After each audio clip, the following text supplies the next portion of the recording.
شروع اللہ کا نام لے کر جو بڑا مہربان نہایت رحم والا ہے۔ اور اگر ایک مدت معین تک ہم ان سے عذاب روک دیں تو کہیں گے کہ کون سی چیز عذاب کو روکے ہوئے ہے؟ دیکھو جس روز وہ ان پر واقع ہوگا پھر ٹلنے کا نہیں، اور جس چیز کا یہ مذاق اڑاتے ہیں وہ ان کو گھیر لے گی۔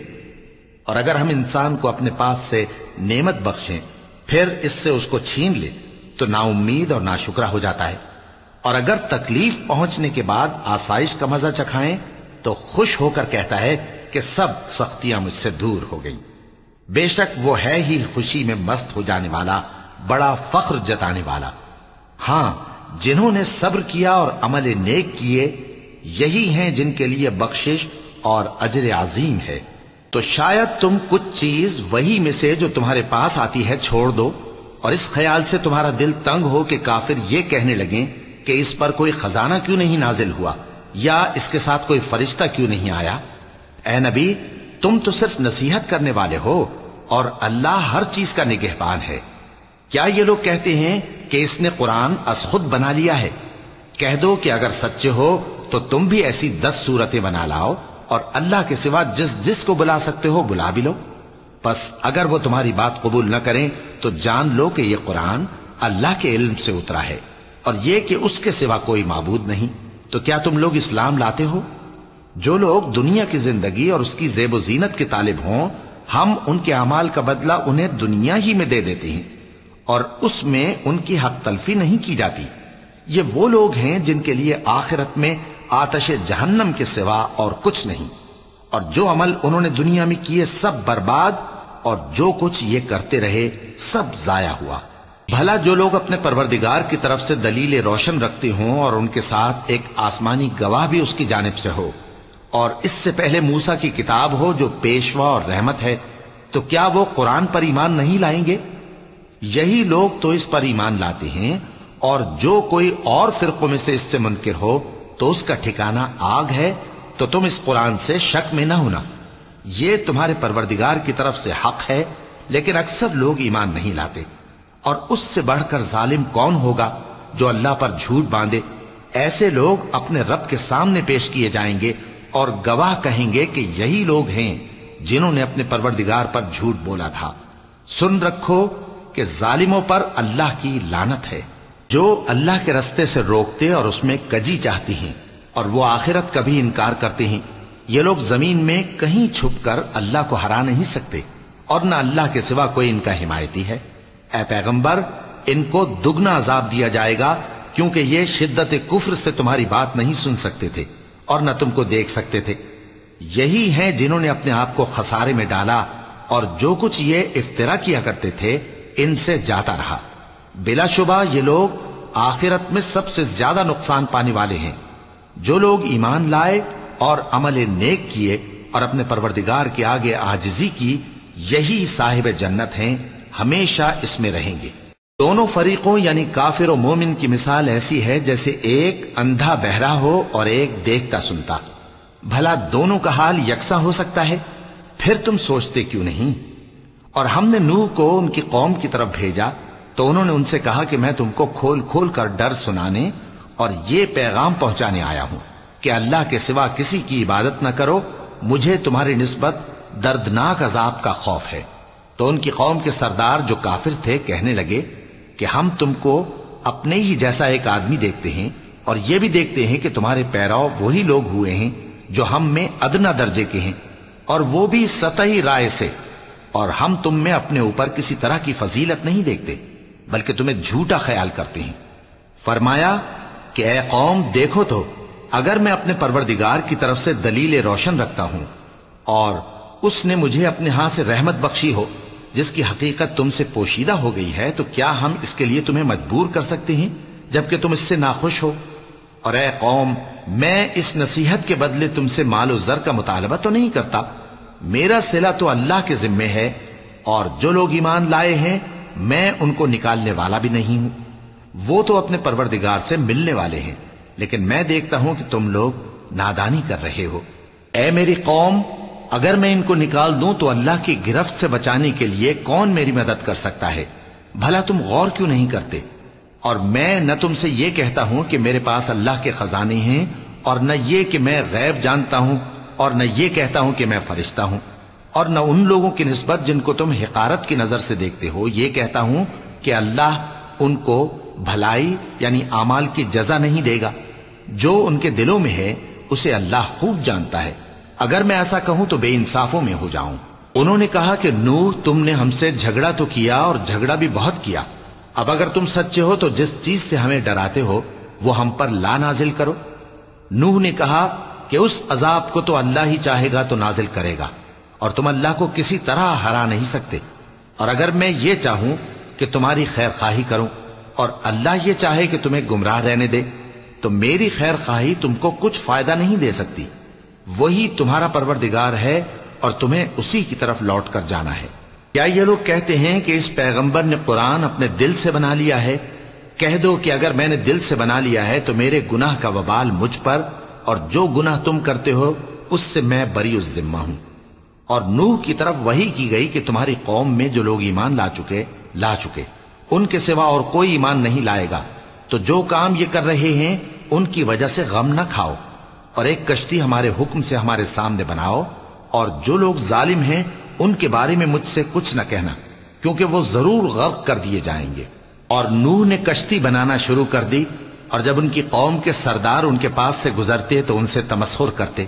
وہ کہتے کہ اگر تم ہم سے تمسخر کرتے ہو تو جس طرح تم ہم سے تمسخر کرتے ہو اسی طرح ایک وقت ہم بھی تم سے تمسخر کریں گے، اور تم کو جلد معلوم ہو جائے گا کہ کس پر عذاب آتا ہے جو اسے رسوا کرے گا، اور کس پر ہمیشہ کا عذاب نازل ہوتا ہے۔ یہاں تک کہ جب ہمارا حکم آ پہنچا اور تنور جوش مارنے لگا تو ہم نے نوح کو حکم دیا کہ ہر قسم کے پالتو جانوروں میں سے جوڑا جوڑا یعنی ایک ایک نر اور ایک ایک مادہ لے لو، اور جس شخص کی نسبت حکم ہو چکا ہے کہ ہلاک ہو جائے گا اس کو چھوڑ کر اپنے گھر والوں کو اور جو ایمان لایا ہو اس کو کشتی میں سوار کر لو۔ اور ان کے ساتھ ایمان بہت ہی کم لوگ لائے تھے۔ نوح نے کہا کہ اللہ کا نام لے کر کہ اسی کے کرم سے اس کا چلنا اور ٹھہرنا ہے، اس میں سوار ہو جاؤ، بے شک میرا پروردگار بخشنے والا ہے، مہربان ہے۔ اور وہ ان کو لے کر طوفان کی لہروں میں چلنے لگی۔ لہریں کیا تھیں؟ گویا پہاڑ تھے۔ اس وقت نوح نے اپنے بیٹے کو جو کشتی سے الگ تھا پکارا کہ بیٹا ہمارے ساتھ سوار ہو جا اور کافروں میں شامل نہ ہو۔ اس نے کہا کہ میں ابھی پہاڑ سے جا لگوں گا، وہ مجھے پانی سے بچا لے گا۔ فرمایا کہ آج اللہ کے عذاب سے کوئی بچانے والا نہیں اور نہ کوئی بچ سکتا ہے مگر وہی جس پر اللہ رحم کرے۔ اتنے میں دونوں کے درمیان لہر حائل ہو گئی اور وہ ڈوب کر رہ گیا، اور حکم دیا گیا کہ اے زمین اپنا پانی نگل جا اور اے آسمان تھم جا، اور پانی خشک ہو گیا اور کام تمام کر دیا گیا، اور کشتی کوہ جودی پر جا ٹھہری، اور کہہ دیا گیا کہ بے انصاف لوگوں پر لعنت۔ اور نوح نے اپنے پروردگار کو پکارا اور کہا کہ پروردگار، میرا بیٹا بھی میرے گھر والوں میں ہے، تو اس کو بھی نجات دے، تیرا وعدہ سچا ہے اور تو بہترین حاکم ہے۔ اللہ نے فرمایا کہ اے نوح، وہ تیرے گھر والوں میں نہیں ہے، وہ تو سراسر بدعمل ہے، تو جس چیز کی تم کو حقیقت معلوم نہیں اس کے بارے میں مجھ سے درخواست ہی نہ کرو، اور میں تم کو نصیحت کرتا ہوں کہ نادان نہ بنو۔ نوح نے کہا پروردگار، میں تجھ سے پناہ مانگتا ہوں کہ ایسی چیز کی تجھ سے درخواست کروں جس کی حقیقت مجھے معلوم نہیں، اور اگر تو مجھے نہیں بخشے گا اور مجھ پر رحم نہیں فرمائے گا تو میں تباہ ہو جاؤں گا۔ حکم ہوا کہ نوح ہماری طرف سے سلامتی اور برکتوں کے ساتھ جو تم پر اور تمہارے ساتھ کی جماعتوں پر نازل کی گئی ہیں اتر آؤ، اور کچھ اور جماعتیں ہوں گی جن کو ہم دنیا کے فوائد سے بہرہ مند کریں گے، پھر ان کو ہماری طرف سے عذاب علیم پہنچے گا۔ یہ حالات غیب کی خبروں میں سے ہیں جو ہم تمہاری طرف بھیجتے ہیں، اور اس سے پہلے نہ تم ہی ان کو جانتے تھے اور نہ تمہاری قوم ہی ان سے واقف تھی، تو صبر کرو کہ انجام پرہیزگاروں ہی کا بھلا ہے۔ اور ہم نے قوم عاد کی طرف ان کے بھائی ہود کو بھیجا۔ انہوں نے کہا اے میری قوم، اللہ ہی کی عبادت کرو، اس کے سوا تمہارا کوئی معبود نہیں، تم شرک کر کے اللہ پر محض بہتان باندھتے ہو۔ میری قوم، میں اس واعظ و نصیحت کا تم سے کچھ صلہ نہیں مانگتا، میرا صلہ تو اس کے ذمے ہے جس نے مجھے پیدا کیا، بھلا تم سمجھتے کیوں نہیں؟ اور اے قوم اپنے پروردگار سے بخشش مانگو، پھر اس کے آگے توبہ کرو، وہ تم پر آسمان سے موسلا دھار بارش برسائے گا اور تمہاری طاقت پر طاقت بڑھائے گا، اور دیکھو گناہگار بن کر روگردانی نہ کرو۔ وہ بولے ہود تم ہمارے پاس کوئی دلیل ظاہر نہیں لائے، اور ہم صرف تمہارے کہنے سے نہ اپنے معبودوں کو چھوڑنے والے ہیں اور نہ تم پر ایمان لانے والے ہیں۔ ہم تو یہ سمجھتے ہیں کہ ہمارے کسی معبود نے تمہیں تکلیف پہنچا کر دیوانہ کر دیا ہے۔ انہوں نے کہا کہ میں اللہ کو گواہ کرتا ہوں اور تم بھی گواہ رہو کہ جن کو تم اللہ کا شریک بناتے ہو میں ان سے بیزار ہوں، یعنی جن کی اللہ کے سوا عبادت کرتے ہو، تو تم سب مل کر میرے بارے میں جو تدبیر کرنی چاہو کر لو اور مجھے مہلت نہ دو۔ میں اللہ پر جو میرا اور تمہارا سب کا پروردگار ہے بھروسہ رکھتا ہوں۔ زمین پر جو چلنے پھرنے والا ہے وہ اللہ کے قبضہ قدرت میں ہے، بے شک میرا پروردگار سیدھے رستے پر ہے۔ اب اگر تم روگردانی کرو گے تو جو پیغام میرے ذریعے تمہاری طرف بھیجا گیا ہے وہ میں نے تمہیں پہنچا دیا ہے، اور میرا پروردگار تمہاری جگہ اور لوگوں کو لا بسائے گا، اور تم اللہ کا کچھ بھی نہیں بگاڑ سکو گے۔ میرا پروردگار تو ہر چیز پر نگہبان ہے۔ اور جب ہمارا حکم عذاب آ پہنچا تو ہم نے ہود کو اور جو لوگ ان کے ساتھ ایمان لائے تھے ان کو اپنی مہربانی سے بچا لیا اور انہیں عذاب شدید سے نجات دی۔ یہ وہی قوم عاد ہے جس نے اللہ کی نشانیوں سے انکار کیا اور اس کے پیغمبروں کی نافرمانی کی اور ہر سرکش و متکبر کا کہا مانا، اور اس دنیا میں بھی لعنت ان کے پیچھے لگی رہی اور قیامت کے دن بھی لگی رہے گی۔ دیکھو قوم عاد نے اپنے پروردگار سے کفر کیا، اور سن رکھو قوم عاد پر پھٹکار ہے جو ہود کی قوم تھی۔ اور قوم سمود کی طرف ان کے بھائی صالح کو بھیجا تو انہوں نے کہا اے قوم اللہ ہی کی عبادت کرو، اس کے سوا تمہارا کوئی معبود نہیں۔ اسی نے تم کو زمین سے پیدا کیا اور اس میں آباد کیا، تو اس سے مغفرت مانگو اور اس کے آگے توبہ کرو، بے شک میرا پروردگار نزدیک بھی ہے اور دعا کا قبول کرنے والا بھی ہے۔ انہوں نے کہا کہ صالح اس سے پہلے ہم تم سے کئی طرح کی امیدیں رکھتے تھے، اب وہ منقطع ہو گئی۔ کیا تم ہم کو ان چیزوں سے منع کرتے ہو جن کو ہمارے بزرگ پوجتے آئے ہیں؟ اور جس بات کی طرف تم ہمیں بلاتے ہو اس کی طرف سے ہم بڑے بھاری شک میں ہیں۔ صالح نے کہا اے میری قوم بھلا دیکھو تو، اگر میں اپنے پروردگار کی طرف سے کھلی دلیل پر ہوں اور اس نے مجھے اپنے ہاتھ سے نبوت کی نعمت بخشی ہو، تو اگر میں اللہ کی نافرمانی کروں تو اس کے سامنے میری کون مدد کرے گا؟ تم تو کفر کی باتوں سے میرا نقصان ہی کرتے ہو۔ اور یہ بھی کہا کہ اے قوم یہ اللہ کی اونٹنی تمہارے لیے ایک نشانی یعنی معجزہ ہے، تو اس کو چھوڑ دو کہ اللہ کی زمین میں جہاں چاہے چرتی پھرے، اور اس کو کسی طرح کی تکلیف نہ دینا ورنہ تمہیں جلد عذاب آ پکڑے گا۔ مگر انہوں نے اس کو کاٹ ڈالا تو صالح نے کہا کہ اپنے گھروں میں 3 دن اور فائدے اٹھا لو، یہ وعدہ ہے کہ جھوٹا نہ ہوگا۔ پس جب ہمارا حکم آ گیا تو ہم نے صالح کو اور جو لوگ ان کے ساتھ ایمان لائے تھے ان کو اپنی مہربانی سے بچا لیا اور اس دن کی رسوائی سے محفوظ رکھا، بے شک تمہارا پروردگار طاقتور ہے، زبردست ہے۔ اور جن لوگوں نے ظلم کیا تھا ان کو چنگھاڑ کی صورت میں عذاب نے آ پکڑا تو وہ اپنے گھروں میں اوندھے پڑے رہ گئے، گویا کبھی ان میں بسے ہی نہ تھے۔ سن رکھو کہ قوم سمود نے اپنے پروردگار سے کفر کیا، اور سن رکھو قوم سمود پر پھٹکار ہے۔ اور ہمارے فرشتے ابراہیم کے پاس بشارت لے کر آئے تو سلام کہا، انہوں نے بھی جواب میں سلام کہا۔ ابھی کچھ وقفہ نہیں ہوا تھا کہ ابراہیم ایک بھنا ہوا بچڑا لے آئے۔ پھر جب دیکھا کہ ان کے ہاتھ کھانے کی طرف نہیں بڑھتے یعنی وہ کھانا نہیں کھاتے تو ان کو اجنبی سمجھ کر دل میں خوف کیا۔ فرشتوں نے کہا کہ خوف نہ کیجیے، ہم قوم لوط کی طرف ان کے ہلاک کرنے کو بھیجے گئے ہیں۔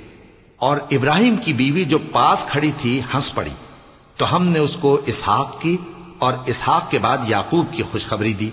اس نے کہا اے میرے بچہ ہوگا، میں تو بڑھیا ہوں اور یہ میرے میاں بھی بوڑھے ہیں، یہ تو بڑی عجیب بات ہے۔ انہوں نے کہا کیا تم اللہ کی قدرت سے تعجب کرتی ہو؟ اے اہل بیت تم پر اللہ کی رحمت اور اس کی برکتیں ہیں، وہ لائق تعریف ہے، بڑا ہے۔ پھر جب ابراہیم سے خوف جاتا رہا اور ان کو خوشخبری بھی مل گئی تو قوم لوط کے بارے میں لگے ہم سے بحث کرنے۔ بے شک ابراہیم بڑے تحمل والے، نرم دل اور رجوع کرنے والے تھے۔ اے ابراہیم اس بات کو جانے دو، تمہارے پروردگار کا حکم آ پہنچا ہے اور ان لوگوں پر عذاب آنے والا ہے جو کبھی نہیں ٹلنے کا۔ اور جب ہمارے فرشتے لوط کے پاس آئے تو وہ ان کے آنے سے غمناک اور تنگ دل ہوئے اور کہنے لگے کہ آج کا دن بڑی مشکل کا دن ہے۔ اور لوط کی قوم کے لوگ ان کے پاس بے تحاشا دوڑتے ہوئے آئے، اور یہ لوگ پہلے ہی سے انتہائی بیہودہ حرکتیں کیا کرتے تھے۔ لوط نے کہا کہ اے بھائیو، یہ جو میری قوم کی لڑکیاں ہیں یہ تمہارے لیے جائز اور پاک ہیں، تو اللہ سے ڈرو اور میرے مہمانوں کے بارے میں مجھے بے آبرو نہ کرو۔ کیا تم میں کوئی بھی شائستہ آدمی نہیں؟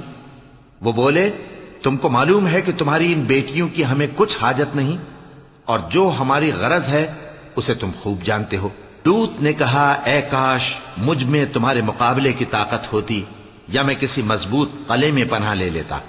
فرشتوں نے کہا، اے لوط، ہم تمہارے پروردگار کے فرشتے ہیں، یہ لوگ ہرگز تم تک نہیں پہنچ سکیں گے، تو کچھ رات رہے سے اپنے گھر والوں کو لے کر چل دو، اور تم میں سے کوئی شخص پیچھے مڑ کر نہ دیکھے مگر تمہاری بیوی کے جو آفت ان پر پڑنے والی ہے وہی اس پر بھی پڑے گی۔ ان کے عذاب کے وعدے کا وقت صبح ہے، اور کیا صبح کچھ دور ہے؟ پھر جب ہمارا حکم آیا ہم نے اس بستی کو الٹ کر نیچے اوپر کر دیا اور ان پر پتھر کی تہ بتہ کنکریاں برسائیں جن پر تمہارے پروردگار کے ہاں سے نشان کیے ہوئے تھے، اور وہ بستی ان ظالموں سے کچھ دور نہیں۔ اور مدین کی طرف ان کے بھائی شعیب کو بھیجا تو انہوں نے کہا کہ اے قوم، اللہ ہی کی عبادت کرو کہ اس کے سوا تمہارا کوئی معبود نہیں، اور ناپ اور تول میں کمی نہ کیا کرو، میں تو تم کو آسودہ حال دیکھتا ہوں، اور اگر تم ایمان نہ لاؤ گے تو مجھے تمہارے بارے میں ایک ایسے دن کے عذاب کا خوف ہے جو تم کو گھیر کر رہے گا۔ اور اے میری قوم، ناپ اور تول انصاف کے ساتھ پوری پوری کیا کرو، اور لوگوں کو ان کی چیزیں کم نہ دیا کرو، اور زمین میں خرابی کرتے نہ پھرو۔ اگر تم کو میرے کہنے کا یقین ہو تو اللہ کا دیا ہوا نفع ہی تمہارے لیے بہتر ہے، اور میں تمہارا نگہبان نہیں ہوں۔ انہوں نے کہا، اے شعیب، کیا تمہاری نماز تمہیں یہ سکھاتی ہے کہ جن کو ہمارے باپ دادا پوجتے آئے ہیں ہم ان کو ترک کر دیں، یا اپنے مال میں تصرف کرنا چاہیں تو نہ کریں؟ تم تو بڑے نرم دل اور بڑے سیدھے ہو۔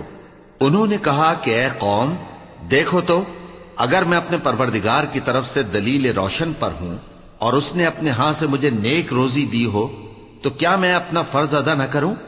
اور میں نہیں چاہتا کہ جس بات سے میں تمہیں منع کروں خود اس کو کرنے لگوں۔ میں تو جہاں تک مجھ سے ہو سکے تمہارے معاملات کی اصلاح چاہتا ہوں، اور اس بارے میں مجھے توفیق کا ملنا اللہ ہی کے فضل سے ہے۔ میں اسی پر بھروسہ رکھتا ہوں اور اسی کی طرف رجوع کرتا ہوں۔ اور اے قوم، میری مخالفت تم سے کوئی ایسا کام نہ کرا دے کہ جیسی مصیبت نوح کی قوم یا ہود کی قوم یا صالح کی قوم پر واقع ہوئی تھی ویسی ہی مصیبت تم پر واقع ہو۔ اور لوط کی قوم کا زمانہ تو تم سے کچھ دور نہیں، اور اپنے پروردگار سے بخشش مانگو اور اس کے آگے توبہ کرو، بے شک میرا پروردگار بڑا مہربان ہے، بہت محبت کرنے والا ہے۔ انہوں نے کہا کہ شعیب، تمہاری بہت سی باتیں ہماری سمجھ میں نہیں آتی، اور ہم دیکھتے ہیں کہ تم ہم میں کمزور بھی ہو، اور اگر تمہارے بھائی بند نہ ہوتے تو ہم تم کو سنسار کر دیتے، اور تم ہم پر کسی طرح بھی غالب نہیں ہو۔ انہوں نے کہا کہ اے قوم، کیا میرے بھائی بندوں کا دباؤ تم پر اللہ سے زیادہ ہے، اور اس کو تم نے پیٹھ پیچھے ڈال رکھا ہے؟ میرا پروردگار تو تمہارے سب اعمال کا احاطہ کیے ہوئے ہے۔ اور اے قوم، تم اپنی جگہ کام کیے جاؤ، میں اپنی جگہ کام کیے جاتا ہوں۔ تم کو ان قریب معلوم ہو جائے گا کہ رسوا کرنے والا عذاب کس پر آتا ہے اور جھوٹا کون ہے۔ اور تم بھی انتظار کرو، میں بھی تمہارے ساتھ انتظار کرتا ہوں۔ اور جب ہمارا حکم آ پہنچا تو ہم نے شعیب کو اور جو لوگ ان کے ساتھ ایمان لائے تھے ان کو تو اپنی رحمت سے بچا لیا، اور جو ظالم تھے ان کو چنگھاڑ نے آ دبوچا، تو وہ اپنے گھروں میں اوندھے پڑے رہ گئے، گویا ان میں کبھی بسے ہی نہ تھے۔ سن رکھو کہ مدین پر ویسی ہی پھٹکار ہے جیسی سمود پر پھٹکار تھی۔ اور ہم نے موسیٰ کو اپنی نشانیاں اور دلیل روشن دے کر بھیجا فرعون اور اس کے سرداروں کی طرف، تو وہ فرعون ہی کے حکم پر چلتے رہے، حالانکہ فرعون کا حکم درست نہیں تھا۔ وہ قیامت کے دن اپنی قوم کے آگے آگے چلے گا، پھر ان کو دوزخ میں جا اتارے گا، اور جس مقام پر وہ اتارے جائیں گے وہ برا ہے۔ اور اس جہان میں بھی لعنت ان کے پیچھے لگا دی گئی، اور قیامت کے دن بھی پیچھے لگی رہے گی۔ جو انعام ان کو ملا ہے برا ہے۔ یہ پرانی بستیوں کے تھوڑے سے حالات ہیں جو ہم تم سے بیان کرتے ہیں، ان میں سے بعض تو باقی ہیں اور بعض تہس نہس ہو گئیں۔ اور ہم نے ان لوگوں پر ظلم نہیں کیا بلکہ انہوں نے خود اپنے اوپر ظلم کیا۔ غرض جب تمہارے پروردگار کا حکم آ پہنچا تو جن معبودوں کو وہ اللہ کے سوا پکارا کرتے تھے وہ ان کے کچھ بھی کام نہ آئے، اور بربادی کے سوا انہیں اور کچھ نہ دے سکے۔ اور تمہارا پروردگار جب نافرمان بستیوں کو پکڑا کرتا ہے تو اس کی پکڑ اسی طرح کی ہوتی ہے، بے شک اس کی پکڑ دکھ دینے والی سخت ہے۔ ان قصوں میں اس شخص کے لیے جو عذاب آخرت سے ڈرے عبرت ہے۔ یہ وہ دن ہوگا جس میں سب اکٹھے کیے جائیں گے، اور یہی وہ دن ہوگا جس میں سب اللہ کے روبرو حاضر کیے جائیں گے، اور ہم اس کے لانے میں ایک وقت معین تک تاخیر کر رہے ہیں۔ جس روز وہ آ جائے گا تو کوئی شخص اللہ کے حکم کے بغیر بول بھی نہیں سکے گا۔ پھر ان میں سے کچھ بدبخت ہوں گے اور کچھ نیک بخت۔ تو جو بدبخت ہوں گے وہ دوزخ میں ڈال دیے جائیں گے، اس میں ان کو چلانا اور دھاڑنا ہوگا۔ جب تک آسمان و زمین ہیں وہ اسی میں رہیں گے مگر جتنا تمہارا پروردگار چاہے۔ بے شک تمہارا پروردگار جو چاہتا ہے کر دیتا ہے۔ اور جو نیک بخت ہوں گے وہ بہشت میں داخل کیے جائیں گے، اور جب تک آسمان اور زمین ہیں ہمیشہ اسی میں رہیں گے مگر جتنا تمہارا پروردگار چاہے۔ یہ اللہ کی بخشش ہے جو کبھی منقطع نہیں ہوگی۔ تو یہ لوگ جو غیر اللہ کی پرستش کرتے ہیں اس سے تم شک میں نہ پڑنا۔ یہ اسی طرح پرستش کرتے ہیں جس طرح پہلے سے ان کے باپ دادا پرستش کرتے آئے ہیں، اور ہم ان کو ان کا حصہ پورا پورا بغیر کچھ کم کیے دینے والے ہیں۔ اور ہم نے موسیٰ کو کتاب دی تو اس میں اختلاف کیا گیا، اور اگر تمہارے پروردگار کی طرف سے ایک بات پہلے نہ ہو چکی ہوتی تو ان میں فیصلہ کر دیا جاتا، اور وہ تو اس کی طرف سے بڑے بھاری شک میں پڑے ہوئے ہیں۔ اور تمہارا پروردگار ان سب کو قیامت کے دن ان کے اعمال کا پورا پورا بدلہ دے گا۔ بے شک جو عمل یہ کرتے ہیں وہ اس سے واقف ہے۔ تو اے پیغمبر، جیسا تم کو حکم ہوتا ہے اس پر تم اور جو لوگ تمہارے ساتھ تائب ہوئے ہیں قائم رہو، اور حد سے تجاوز نہ کرنا، وہ تمہارے سب اعمال کو دیکھ رہا ہے۔ اور مسلمانوں، جو لوگ ظالم ہیں ان کی طرف مائل نہ ہونا، نہیں تو تمہیں بھی دوزخ کی آگ آ لپٹے گی، اور اللہ کے سوا تمہارے کوئی دوست نہیں ہوں گے، پھر تمہیں کوئی مدد بھی نہ ملے گی۔ اور دن کے دونوں سروں یعنی صبح اور شام کے اوقات میں اور رات کی چند ساعتوں میں نماز پڑھا کرو، کچھ شک نہیں کہ نیکیاں گناہوں کو دور کر دیتی ہیں۔ یہ ان کے لیے نصیحت ہے جو نصیحت قبول کرنے والے ہیں۔ اور صبر کیے رہو کہ اللہ نیکوکاروں کا اجر ضائع نہیں کرتا۔ تو جو امتیں تم سے پہلے گزر چکی ہیں ان میں ایسے ہوش مند کیوں نہ ہوئے جو ملک میں خرابی کرنے سے روکتے؟ ہاں، ایسے تھوڑے سے تھے جن کو ہم نے ان میں سے نجات بخشی، اور جو ظالم تھے وہ انہی باتوں کے پیچھے لگے رہے جن میں عیش و آرام تھا، اور وہ گناہوں میں ڈوبے ہوئے تھے۔ اور تمہارا پروردگار ایسا نہیں ہے کہ بستیوں کو جبکہ وہاں کے باشندے نیکوکار ہوں از راہ ظلم تباہ کر دے۔ اور اگر تمہارا پروردگار چاہتا تو تمام لوگوں کو ایک ہی جماعت کر دیتا، اور وہ برابر اختلاف کرتے رہیں گے، مگر جن پر تمہارا پروردگار رحم فرمائے، اور اسی لیے اس نے ان کو پیدا کیا ہے۔ اور تمہارے پروردگار کا قول پورا ہو گیا کہ میں دوزخ کو جنوں اور انسانوں سب سے بھر دوں گا۔ اور اے نبی اور پیغمبروں کے وہ سب حالات جو ہم تم سے بیان کرتے ہیں ان سے ہم تمہارے دل کو جمائے رکھتے ہیں، اور ان حالات میں تمہارے پاس حق پہنچ گیا، اور یہ مومنوں کے لیے نصیحت اور عبرت ہے۔ اور جو لوگ ایمان نہیں لائے ان سے کہہ دو کہ تم اپنی جگہ عمل کیے جاؤ، ہم اپنی جگہ عمل کیے جاتے ہیں، اور نتیجہ اعمال کا تم بھی انتظار کرو، ہم بھی انتظار کرتے ہیں۔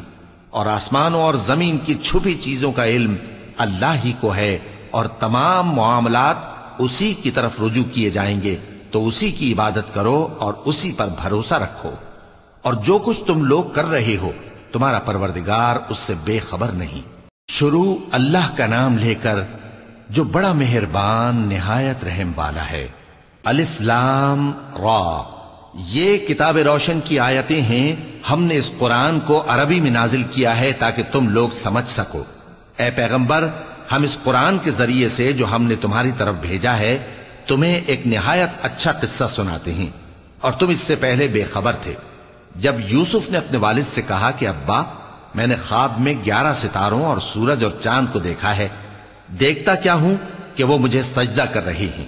انہوں نے کہا کہ بیٹا، اپنے خواب کا ذکر اپنے بھائیوں سے نہ کرنا، نہیں تو وہ تمہارے حق میں کوئی چال چلیں گے. کچھ شک نہیں کہ شیطان انسان کا کھلا دشمن ہے، اور اسی طرح اللہ تمہیں برگزیدہ و ممتاز کرے گا اور خواب کی باتوں کی تعبیر کا علم سکھائے گا. اور جس طرح اس نے اپنی نعمت پہلے تمہارے دادا پر دادا ابراہیم اور اسحاق پر پوری کی تھی، اسی طرح تم پر اور اولاد یعقوب پر پوری کرے گا. بے شک تمہارا پروردگار سب کچھ جاننے والا ہے، حکمت والا ہے. ہاں، یوسف اور ان کے بھائیوں کے قصے میں پوچھنے والوں کے لیے بہت سی نشانیاں ہیں. جب انہوں نے آپس میں تذکرہ کیا کہ یوسف اور اس کا بھائی ابا کو ہم سے زیادہ پیارے ہیں، حالانکہ ہم جماعت کی جماعت ہیں، کچھ شک نہیں کہ ابا کھلی غلطی پر ہیں. یوسف کو یا تو جان سے مار ڈالو یا کسی ملک میں پھینک آؤ، پھر ابا کی توجہ صرف تمہاری طرف ہو جائے گی، اور اس کے بعد تم نیک لوگوں میں ہو جاؤ گے. ان میں سے ایک کہنے والے نے کہا کہ یوسف کو جان سے نہ مارو، کسی اندھے کنویں میں ڈال دو کہ کوئی راہگیر اسے نکال کر کسی دوسرے ملک میں لے جائے گا. اگر تم کو کرنا ہی ہے تو یوں کرو. یہ مشورہ کر کے وہ اپنے والد سے کہنے لگے کہ ابا جان، کیا سبب ہے کہ آپ یوسف کے بارے میں ہمارا اعتبار نہیں کرتے، حالانکہ ہم اس کے خیر خواہ ہیں. کل اسے ہمارے ساتھ بھیج دیجئے کہ خوب میوے کھائے اور کھیلے کودے، ہم اس کے نگہبان ہیں. انہوں نے کہا کہ یہ امر مجھے غمناک کیے دیتا ہے کہ تم اسے لے جاؤ، یعنی وہ مجھ سے جدا ہو جائے، اور مجھے یہ بھی خوف ہے کہ تم کھیل میں اس سے غافل ہو جاؤ اور اسے بھیڑیا کھا جائے. وہ کہنے لگے کہ اگر ہماری موجودگی میں کہ ہم ایک طاقتور جماعت ہیں اسے بھیڑیا کھا گیا تو ہم بڑے نقصان میں پڑ گئے. غرض جب وہ اس کو لے گئے اور اس بات پر اتفاق کر لیا کہ اس کو اندھے کنویں میں ڈال دیں، اور ہم نے یوسف کی طرف وحی بھیجی کہ ایک وقت ایسا آئے گا کہ تم انہیں ان کے اس سلوک سے آگاہ کرو گے، اور ان کو اس وحی کی کچھ خبر نہ ہوگی. اور یہ حرکت کر کے وہ رات کے وقت باپ کے پاس روتے ہوئے آئے. کہنے لگے کہ ابا جان، ہم تو دوڑنے اور ایک دوسرے سے آگے نکلنے میں مصروف ہو گئے اور یوسف کو اپنے اسباب کے پاس چھوڑ گئے تو اسے بھیڑیا کھا گیا، اور آپ ہماری بات کو گو ہم سچ ہی کہتے ہیں باور نہیں کریں گے. اور ان کے کرتے پر جھوٹ موٹ کا لہو بھی لگا لائے. یعقوب نے کہا کہ یوں نہیں ہے، بلکہ تم اپنے دل سے یہ بات بنا لائے ہو. اچھا، صبر کہ وہی خوب ہے، اور جو تم بیان کرتے ہو اس کے بارے میں اللہ ہی سے مدد چاہیے. اور اب اللہ کی شان دیکھو کہ اس کنویں کے قریب ایک قافلہ آوارد ہوا اور انہوں نے پانی کے لیے اپنا سقا بھیجا تو اس نے کنویں میں ڈول لٹکایا. یوسف اس سے لٹک گئے. وہ بولا، زہے قسمت، یہ تو ایک لڑکا ہے، اور اس کو قیمتی سرمایہ سمجھ کر چھپا لیا. اور جو کچھ وہ کرتے تھے اللہ کو خوب معلوم تھا، اور انہوں نے اس کو تھوڑی سی قیمت یعنی معدود چند درہموں پر بیچ ڈالا، اور وہ اس سے بیزار ہو رہے تھے. اور مصر میں جس شخص نے اس کو خریدا اس نے اپنی بیوی سے جس کا نام زلیخا تھا کہا کہ اس کو عزت و اکرام سے رکھو، عجب نہیں کہ یہ ہمیں فائدہ دے یا ہم اسے بیٹا بنا لیں. اس طرح ہم نے یوسف کو سرزمین مصر میں جگہ دی، اور غرض یہ تھی کہ ہم ان کو خواب کی باتوں کی تعبیر سکھائیں. اور اللہ اپنے کام پر غالب ہے، لیکن اکثر لوگ نہیں جانتے. اور جب وہ اپنی جوانی کو پہنچے تو ہم نے ان کو دانائی اور علم عطا کیا، اور نیکوکاروں کو ہم اسی طرح بدلہ دیا کرتے ہیں. اور جس عورت کے گھر میں وہ رہتے تھے اس نے ان کو اپنی طرف مائل کرنا چاہا، اور دروازے بند کر کے کہنے لگی، یوسف جلدی آؤ. انہوں نے کہا کہ اللہ پناہ میں رکھے، وہ یعنی تمہارے میاں تو میرے آقا ہیں، انہوں نے مجھے اچھی طرح سے رکھا ہے، میں ایسا ظلم نہیں کر سکتا، بے شک ظالم لوگ فلاح نہیں پائیں گے. اور اس عورت نے ان کا قصد کیا اور انہوں نے اس کا قصد کیا. اگر وہ اپنے پروردگار کی نشانی نہ دیکھتے تو جو ہوتا سو ہوتا. یوں اس لیے کیا گیا کہ ہم ان سے برائی اور بے حیائی کو روک دیں. بے شک وہ ہمارے چنے ہوئے بندوں میں سے تھے. اور دونوں دروازے کی طرف بھاگے، آگے یوسف پیچھے زلیخا. اور عورت نے ان کا کرتا پیچھے سے پکڑ کر جو کھینچا تو پھاڑ ڈالا، اور دونوں کو دروازے کے پاس عورت کا خاوند مل گیا۔ تو عورت بولی کہ جو شخص تمہاری بیوی کے ساتھ برا ارادہ کرے اس کی اس کے سوا کیا سزا ہے کہ یا تو قید کیا جائے یا اسے دکھ کا عذاب دیا جائے۔ یوسف نے کہا اسی نے مجھ کو اپنی طرف مائل کرنا چاہا تھا، اور اس کے خاندان میں سے ایک گواہ نے گواہی دی کہ اگر اس کا کرتا آگے سے پھٹا ہو تو یہ سچی اور یوسف جھوٹا ہے، اور اگر کرتا پیچھے سے پھٹا ہو تو یہ جھوٹی اور وہ سچا ہے۔ سو جب اس کا کرتا دیکھا تو پیچھے سے پھٹا تھا، تب اس نے زلیخا سے کہا کہ یہ تمہارا ہی فریب ہے، اور کچھ شک نہیں کہ تم عورتوں کے فریب بڑے بھاری ہوتے ہیں۔ یوسف اس بات کا خیال نہ کر، اور زلیخا تو اپنے گناہ کی بخشش مانگ، بے شک خطا تیری ہی ہے۔ اور شہر میں عورتیں گفتگویں کرنے لگیں کہ عزیز کی بیوی اپنے غلام کو اپنی طرف مائل کرنا چاہتی ہے، اور اس کی محبت اس کے دل میں گھر کر گئی ہے، ہم دیکھتی ہیں کہ وہ کھلی گمراہی میں ہے۔ پھر جب زلیخا نے ان عورتوں کی گفتگو جو حقیقت میں دیدار یوسف کے لیے ایک چال تھی سنی، تو ان کے پاس دعوت کا پیغام بھیجا اور ان کے لیے ایک محفل مرتب کی، اور پھل تراشنے کے لیے ہر ایک کو ایک ایک چھری دی، اور یوسف سے کہا کہ ان کے سامنے آؤ۔ جب عورتوں نے ان کو دیکھا تو ان کا روب حسن ان پر ایسا چھا گیا کہ پھل تراشتے تراشتے اپنے ہاتھ کاٹ لیے، اور بے ساختہ بول اٹھیں کہ اللہ پاک ہے، یہ آدمی نہیں، یہ تو کوئی بزرگ فرشتہ ہے۔ زلیخا نے کہا تو یہ وہی ہے جس کے بارے میں تم مجھے تانے دیتی تھیں، اور بے شک میں نے اس کو اپنی طرف مائل کرنا چاہا مگر یہ بچا رہا، اور اگر یہ وہ کام نہ کرے گا جو میں اسے کہتی ہوں تو قید کر دیا جائے گا اور ذلیل ہوگا۔ یوسف نے دعا کی کہ پروردگار جس کام کی طرف یہ مجھے بلاتی ہیں اس کی نسبت مجھے قید پسند ہے، اور اگر تو مجھ سے ان کے فریب کو نہ ہٹائے گا تو میں ان کی طرف مائل ہو جاؤں گا اور نادانوں میں سے ہو جاؤں گا۔ پس ان کے رب نے ان کی دعا قبول کر لی اور ان سے عورتوں کا داؤں ٹال دیا، بے شک وہی تو سننے والا ہے، جاننے والا ہے۔ پھر باوجود اس کے کہ وہ لوگ ان کی بے گناہی کے نشان دیکھ چکے تھے، ان کی رائے یہی ٹھہری کہ کچھ عرصے کے لیے ان کو قید ہی کر دیں، اور ان کے ساتھ دو اور جوان بھی داخل زندہ ہوئے۔ ایک نے ان میں سے کہا کہ میں نے خواب دیکھا ہے، دیکھتا کیا ہوں کہ شراب کے لیے انگور نچوڑ رہا ہوں۔ دوسرے نے کہا کہ میں نے بھی خواب دیکھا ہے، میں یہ دیکھتا ہوں کہ اپنے سر پر روٹیاں اٹھائے ہوئے ہوں اور پرندے ان میں سے کھا رہے ہیں، تو ہمیں ان کی تعبیر بتا دیجئے کہ ہم تمہیں نیکوکار دیکھتے ہیں۔ یوسف نے کہا کہ جو کھانا تم کو ملنے والا ہے وہ آنے نہیں پائے گا کہ میں اس سے پہلے تم کو اس کی تعبیر بتا دوں گا۔ یہ ان باتوں میں سے ہے جو میرے پروردگار نے مجھے سکھائی ہیں۔ جو لوگ اللہ پر ایمان نہیں لاتے اور آخرت کا انکار کرتے ہیں، میں نے ان کا مذہب چھوڑ دیا ہے، اور میں اپنے باپ دادا ابراہیم اور اسحاق اور یعقوب کے مذہب پر چلتا ہوں۔ ہمیں شایع نہیں ہے کہ کسی چیز کو اللہ کے ساتھ شریک بنائیں، یہ اللہ کا فضل ہے ہم پر بھی اور لوگوں پر بھی، لیکن اکثر لوگ شکر نہیں کرتے۔ اے میرے قید خانے کے رفیقو، بھلا کئی جدا جدا آقا اچھے یا اللہ جو اکیلا ہے سب پر غالب ہے؟ جن چیزوں کی تم اللہ کے سوا پرستش کرتے ہو وہ صرف نام ہی نام ہیں جو تم نے اور تمہارے باپ دادا نے رکھ لیے ہیں، اللہ نے ان کی کوئی سند نازل نہیں کی۔ سن رکھو کہ اللہ کے سوا کسی کی حکومت نہیں ہے، اس نے ارشاد فرمایا ہے کہ اس کے سوا کسی کی عبادت نہ کرو، یہی سیدھا دین ہے، لیکن اکثر لوگ نہیں جانتے۔ اے میرے قید خانے کے رفیقو، تم میں سے ایک جو پہلا خواب بیان کرنے والا ہے وہ تو اپنے آقا کو شراب پلایا کرے گا، اور جو دوسرا ہے وہ سولی دیا جائے گا، اور پرندے اس کا سر نوچ کھائیں گے۔ جو بات تم مجھ سے پوچھتے تھے وہ فیصل ہو چکی ہے۔ اور ان دونوں میں سے جس کی نسبت یوسف نے خیال کیا کہ وہ رہائی پا جائے گا، اس سے کہا کہ اپنے آقا سے میرا ذکر بھی کر دینا۔ پھر شیطان نے اسے ان کا اپنے آقا سے ذکر کرنا بھلا دیا، اور یوسف کئی برس قید خانے ہی میں رہے۔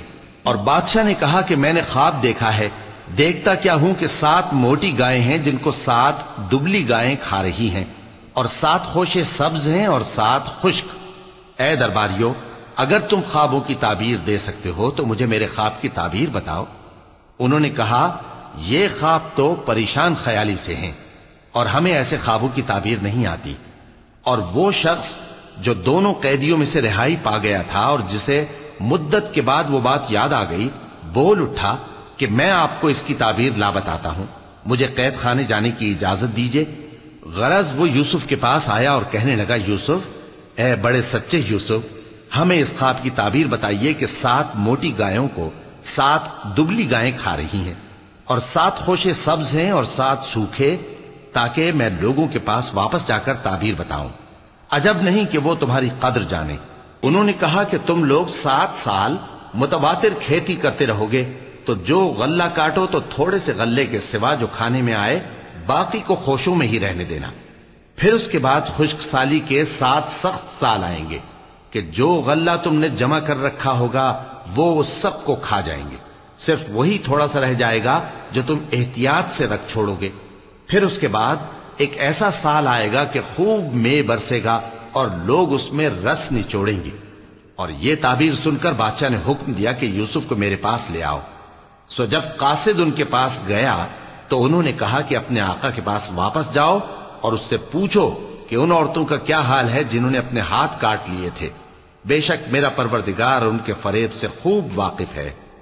صدق اللہ العظیم۔